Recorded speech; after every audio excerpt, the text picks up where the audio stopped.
Felipe, eu preciso ter mais controle das minhas emoções. Felipe, eu preciso ser menos impulsivo. Felipe, como é que eu faço para ser mais resiliente e sair do fundo do poço com mais facilidade? Como é que eu faço para não importar com a opinião alheia? Felipe, como é que eu faço para sair desse ciclo de emoções negativas que sempre acabam me desmotivando?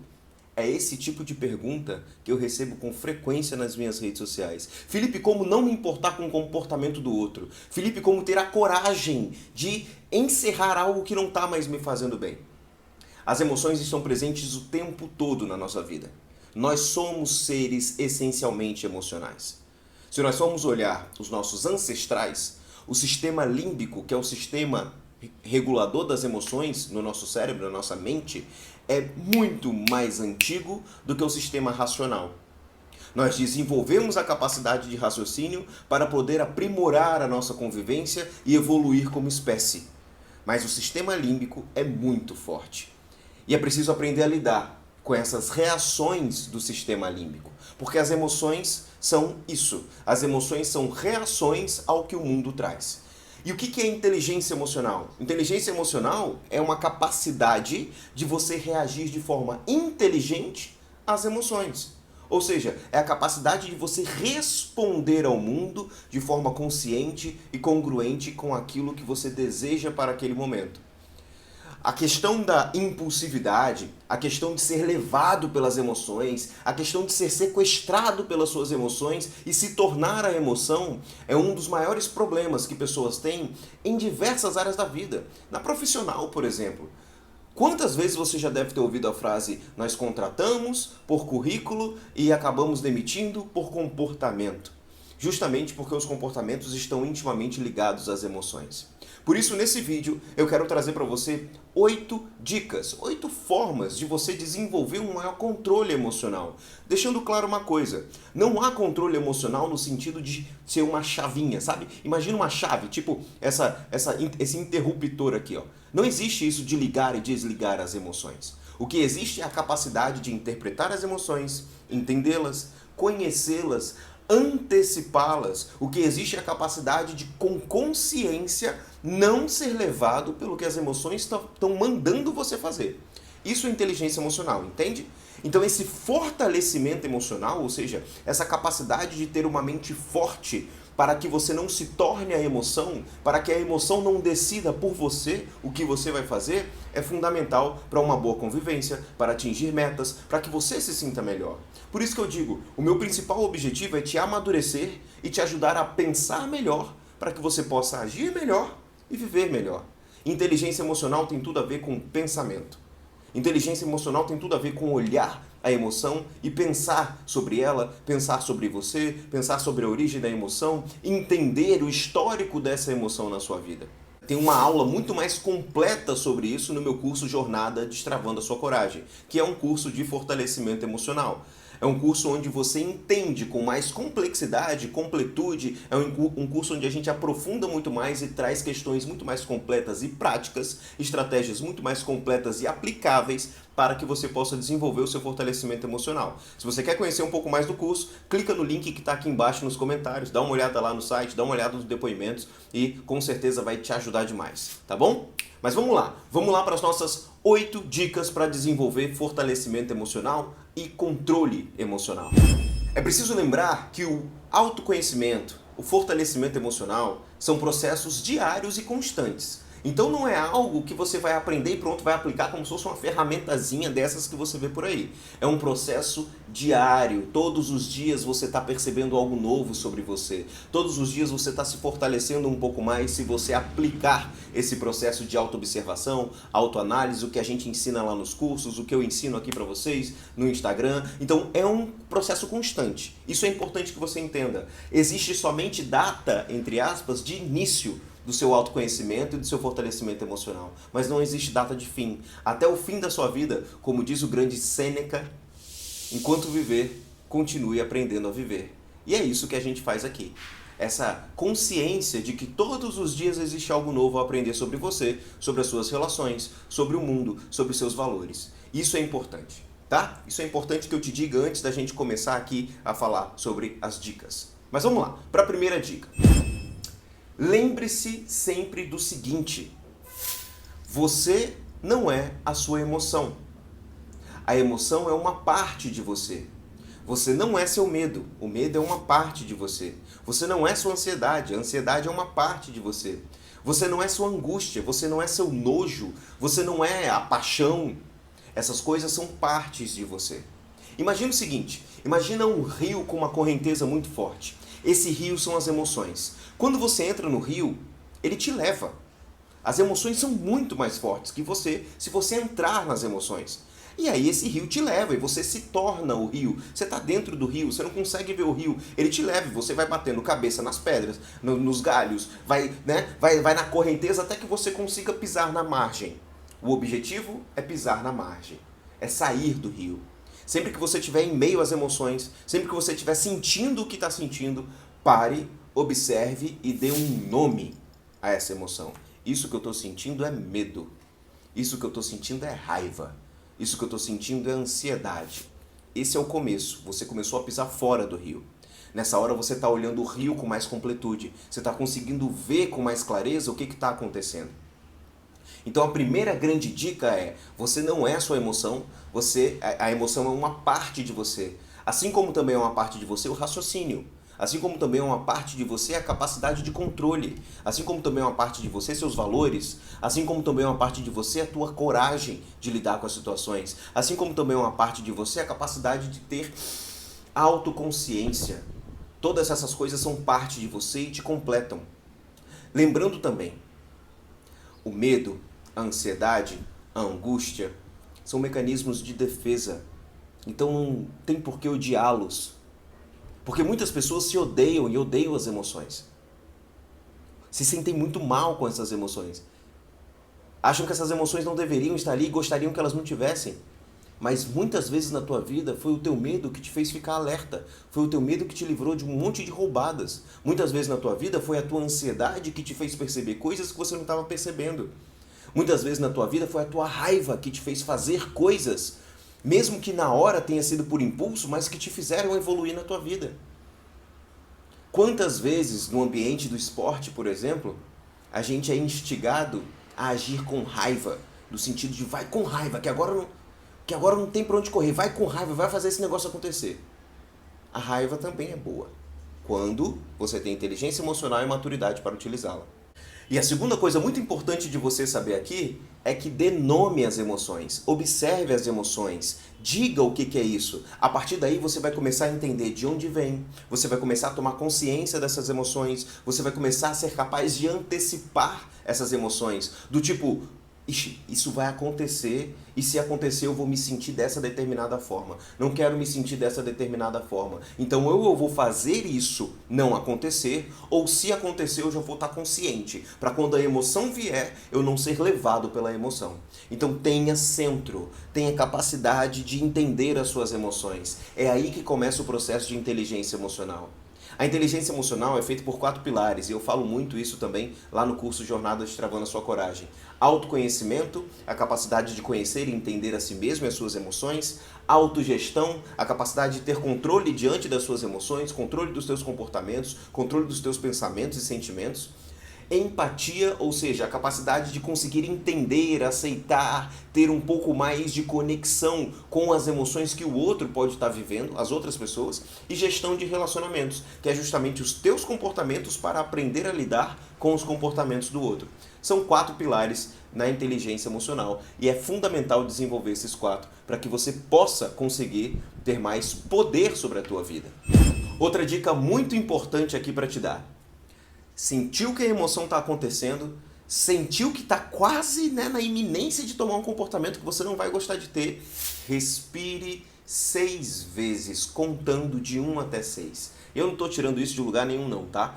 De lugar nenhum, né? Eu não estou tirando isso do nada, da minha cabeça não. Existe um cara chamado Daniel Goleman e ele tem um estudo muito vasto sobre inteligência emocional e o impacto da inteligência emocional no nosso foco, na nossa disciplina, na nossa produtividade, nas nossas relações, na nossa carreira. E tem um livro chamado Inteligência Emocional, que é um livro que ele não é necessariamente fácil de ler, porque ele é um livro que muitas vezes ele tem uma pegada um pouco técnica, mas é um livro muito bom para quem quer aprofundar um pouco mais esse estudo da inteligência emocional. E Daniel Goleman apresenta várias dicas e várias orientações e estratégias para lidar melhor com as emoções. E uma coisa é muito. Eu achei até engraçado quando eu vi. Porque lembra quando o seu avô, sua avó dizia assim: conte até 10. Tô tentando contar até 10 aqui para não matar alguém, né? Isso é verdade. Se você contar, mas Daniel Goleman chegou à conclusão nas suas pesquisas que contar até 6 de forma consciente e racional já é uma ajuda para não ser sequestrado pelas suas emoções, né? Na psicologia a gente chama esse sequestro da emoção, quando você se torna a sua emoção, quando a emoção decide por você as coisas, a gente chama isso de sequestro da amígdala. A amígdala é esse órgão que é o centro do sistema límbico, que é responsável pelas emoções de proteção, como o medo, por exemplo. Então, quando você é sequestrado pela amígdala, você se torna a emoção. Para evitar esse sequestro, respire conscientemente 6 vezes. 1, 2, 3, 4, 5, 6. Essa capacidade de raciocinar, de pensar de forma consciente sobre o que está acontecendo, é o principal segredo para começar a treinar o teu controle emocional, teu controle de comportamento diante das emoções. Então, raciocínio, pensa. É interessante, eu tenho um amigo meu, um grande amigo meu, que uma vez a gente estava na praia em Jericoacoara e ele morre de medo de tubarão.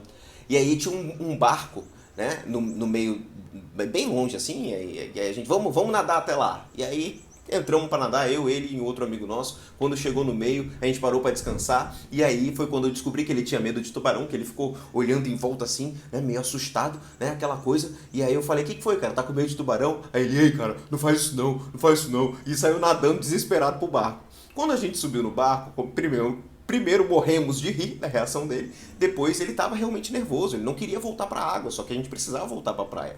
E aí eu cheguei para ele e falei: cara, raciocina comigo. Qual foi a última notícia que você ouviu sobre ataque de tubarão em Jericoacoara? Você já ouviu alguma notícia de ataque de tubarão em Jericoacoara? Aí ele: né? Não tem nenhum registro de ataque. Porque provavelmente não tem tubarão aqui. Outra coisa, a praia tá cheia de gente. Você acha que com aquele monte de gente o tubarão vai escolher você?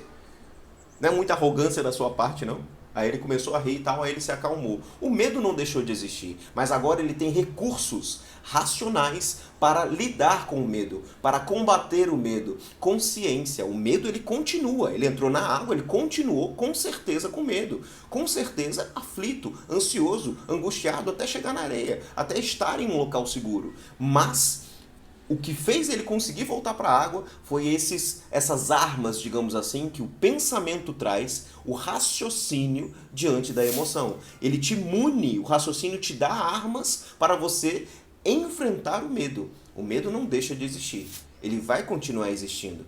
Mas com a tua capacidade de pensar sobre a origem do medo, você se torna mais poderoso diante dos teus comportamentos. Outra dica muito importante: escreva. Tenha um diário onde você coloca o que você está sentindo, o que você está pensando. Tenha um diário onde você converse com você mesmo. Tenha um local onde você escreva e organize seus pensamentos e suas emoções, onde você possa refletir sobre o que está se passando aqui dentro e na tua vida. Escreva. A escrita é comprovadamente terapêutica. A tua capacidade de escrever é a capacidade de tirar daqui, da bagunça que está aqui dentro, e colocar num papel de forma organizada, de forma que você vai descarregando aquilo que naquele momento está te fazendo mal. Que você olhe e você tenha uma consciência maior do que está acontecendo dentro de você, e a partir dali você possa ver com mais clareza o que deve ser feito e o que não deve ser feito. Escrever. Escrever, inclusive, e essa é outra dica importante, as estratégias que você vai fazer. Tem alguma coisa que está tirando a tua paz hoje? Pensa no que está tirando a tua paz hoje. Talvez você esteja assistindo esse vídeo porque tem alguma coisa te incomodando. Então pensa no que está tirando a tua paz hoje. Quando você pega um papel e você começa a escrever de forma raciocinável, digamos assim, de forma cognitiva, pensando, refletindo, saindo um pouco do rio da emoção, olhando um pouco mais distante para aquilo que está acontecendo, né? Se afastando um pouco, metaforicamente falando, e olhando o todo e começando a pensar sobre o que é possível ser feito. Então comece a escrever as possíveis ações que você pode fazer. Desenhe talvez uma estratégia, planeje, organize, entre em movimento. O medo morre de medo da ação. Então, organize os pensamentos, organize as atitudes, escreva, faça acordos com você sobre o que você vai colocar em prática para fazer com que você saia daquele lugar de sofrimento emocional e vá fazer outra coisa que vá gerar sentimentos melhores, que vá fazer com que você sinta que você está tomando o protagonismo da tua vida de volta, que vai fazer com que você deixe de ser refém das suas emoções. Então, escrever, planejar, desenhar, pensar, organizar os pensamentos e os sentimentos sobre o que você está passando é fundamental também para você se fortalecer e cada vez mais se conhecer e entender qual é o próximo passo a ser dado. Outra coisa muito importante, lembre-se de sempre que estiver no meio de uma emoção, sempre que a emoção estiver acontecendo, primeiro tome a consciência disso e depois não tome nenhuma decisão. Não tome qualquer decisão em meio a emoções. A filosofia do estoicismo nos ensina a buscar a ataraxia. O que é a ataraxia? É a serenidade inabalável. A serenidade inabalável significa não ser levado nem pelas emoções positivas, tipo paixão, nem pelas emoções negativas, tipo medo, angústia, ansiedade. É preciso buscar esse lugar do meio, esse caminho do meio, essa serenidade no sentido de se afastar um pouco dessas emoções para tomar as decisões corretas. Então, quando você estiver no meio da emoção, peça um tempo. Peça um tempo e dê um tempo a você mesmo. Se pedir o tempo a quem precisa, se tiver com outras pessoas na situação, peça um tempo, 5 minutos, para poder pensar, para poder colocar as ideias no lugar, mas não tome decisões imediatas em meio a emoções. Isso pode te prejudicar e prejudicar a tua vida como um todo, né? Porque algumas decisões acabam mudando todo o curso da vida. Então, em meio às emoções, muito cuidado. Take your time, né? Tire o seu tempo para que você possa se afastar um pouco daquela emoção. É que nem quando você vai no supermercado. Imagina que você vai no supermercado e você está procurando um chocolate específico. Vamos pensar aí no chocolate que você mais gosta. Aí você chega na frente do supermercado, se você olhar para a gôndola do supermercado muito de perto assim, né? E você ficar olhando, tentando ver onde é que está o teu chocolate, você não consegue enxergar. Vai demorar muito mais, porque você vai ter que olhar um centímetro por centímetro para conseguir ver o teu chocolate. Você precisa se afastar. Quando você olha para a gôndola do supermercado de longe, você enxerga teu chocolate melhor. É a mesma coisa quando você está diante das emoções. Quando você está assim com as emoções, você não consegue entender essa emoção. Ela está dominando você. Ela está decidindo por você. Então você precisa se afastar, ver de longe, observar, e aí você começa a ter controle e enxergar melhor o que você precisa enxergar. Outra coisa muito importante, diante de uma situação ruim, de uma situação incômoda, de uma situação que tem te feito mal, pare e reflita sobre quais momentos na tua vida você já viveu algo parecido. Quando a gente vai para a nossa história e usa a nossa história como fonte de sabedoria e experiência, porque a gente costuma esquecer do que a gente já viveu, você já parou isso? Já parou para pensar nisso? A gente costuma simplesmente viver o agora, viver de forma imediata e não para refletir sobre o que já foi vivido e o que isso já nos ensinou. Então, diante das situações que você estiver vivendo na tua vida hoje, pare e reflita, que momento da minha vida eu já vivi algo parecido e o que esse momento me ensinou? O que eu aprendi lá que eu posso usar hoje? O que eu aprendi lá que pode servir como experiência, aprendizado e crescimento para mim hoje? Se nós olharmos para a nossa história, nós vamos perceber uma série de tesouros escondidos ali. Mas nós temos a mania de viver só o agora e buscando sempre o futuro e aquela coisa, ou quando nos prendemos ao passado é sempre algo ruim. Isso é comum, nossa mente tem uma característica que se chama viés de negatividade, que é o que faz a gente se prender às notícias ruins, por exemplo, porque essas coisas meio que o cérebro pega para te proteger. A função da mente é te proteger. A função do cérebro é te manter num local onde você não gaste energia, onde você esteja seguro, onde você simplesmente esteja ali sobrevivendo, sem ter experiências extrapoladoras, digamos assim, ou que gaste energia demais. Porque o cérebro é uma máquina que ele precisa de energia para fazer todo o corpo funcionar. Então ele vai fazer de tudo para que você não gaste energia. É por isso que ficar na zona de conforto e procrastinar é sempre mais fácil. Porque a nossa mente convence a gente a ficar ali. Então entenda, é preciso que você olhe para a tua vida e lembre do que você já viveu que pode te ensinar a viver o agora de novo. Vá buscar no passado, que a resposta você vai encontrar para solucionar o que está precisando ser solucionado agora. E a última dica muito importante que eu quero trazer aqui para você é medite. Aprenda a meditar. E meditar não é refletir, pode ser também, pode ser parar durante 10 ou 5 minutos para refletir sobre uma determinada situação de forma consciente, né, de forma racional, né, sair um pouco das emoções, usar a meditação como esse treino, mas medite também simplesmente para respirar de forma consciente. A respiração consciente é um mecanismo poderoso para que você possa não ser levado pelas emoções ou aprenda a pisar na margem do rio quando você precisar. Respiração consciente. A capacidade de ter a atenção plena e de estar presente onde você está, de forma que aquele momento não domine você. Respiração consciente. A capacidade de sair dos pensamentos negativos, de refletir e observar a própria vida. Refletir sobre você, sobre suas atitudes, quem você tem se tornado a cada dia que passa. Respiração consciente, aprenda a meditar. É fundamental, mudou a minha vida e eu tenho certeza que vai mudar a sua também. No mais, lembre-se sempre de se lembrar de, diante de uma situação difícil, encarar aquela situação como um desafio, como uma oportunidade de crescimento, como todas as situações difíceis que você passou te ensinaram alguma coisa e te fizeram crescer e se fortalecer. O fortalecimento emocional é essa capacidade de transformar os desafios, situações difíceis, dores, em combustível para o teu crescimento. Esse é um dos objetivos do fortalecimento emocional. E se você gostou desse vídeo, clica no link que está aqui embaixo, porque eu tenho certeza que você vai amar o curso Jornada Destravando a Sua Coragem, que é o meu curso online de fortalecimento emocional. São 12 aulas, mais 2 palestras lá, gratuitas para você, 2 workshops a mais, bônus, para você poder fortalecer a tua capacidade de lidar com as situações difíceis da tua vida, tomar melhores decisões, pensar melhor e viver melhor. Clica no link que está aqui embaixo e conheça a Jornada Destravando a Sua Coragem. É isso. Se você gostou desse vídeo, curte, compartilha, manda para aquela pessoa especial que você sabe que vai gostar também, que também está precisando, compartilha nos teus grupos de WhatsApp, fala comigo se você precisar aqui nos comentários, se alguma coisa que eu falei não fez sentido para você, ou nas redes sociais, lá no meu Instagram, estou à tua disposição. Tá legal? Vamos em frente, semana que vem tem mais, que a força esteja com você e até a próxima.